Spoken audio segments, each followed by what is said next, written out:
Canan. Sen niye bu saatte uyandın? Adnan Fuat gelmiş. Bizim konağı satın almak istiyor. Gonca'ya düğün hediyesi yapacakmış. Sen ne diyorsun ya? Ben Rıfat Ağa'nın yanına gideyim. Halil. Ha? Ben mi güzelim Gülümser mi? Canan. Canan. Canan kurban olayım ne yapıyorsun? O ne biçim soru öyle? Senelerdir aklımın içinde dönüp duruyor. Canan. Kurban olayım. Bak sen kendini iyi hissetmiyorsun diye ben evden çıkmıyorum. Ama hadi.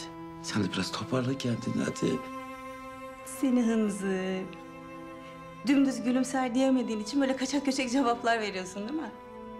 Canan. Tabii ki sensin. Sensin en güzeli. Sen güzelsin ki bak biz bunca yıldır seninle evliyiz. 2 tane çocuk yaptık değil mi? Yalan söyleme bana! Babam seni tehdit etmemiş olsaydı da evlenir miydin benimle? Canan kurban olayım hadi biraz durul ya. Hı? Hadi.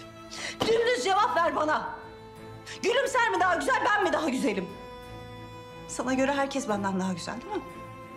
O bir onluk yer cücesi, sarı çıyan Pınar bile benden daha güzel. Ben güzelim lan. Duydun mu dediğimi?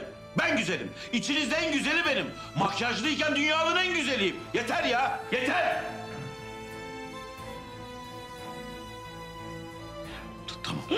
Tamam. Ağlama yavrum, ağlama hadi.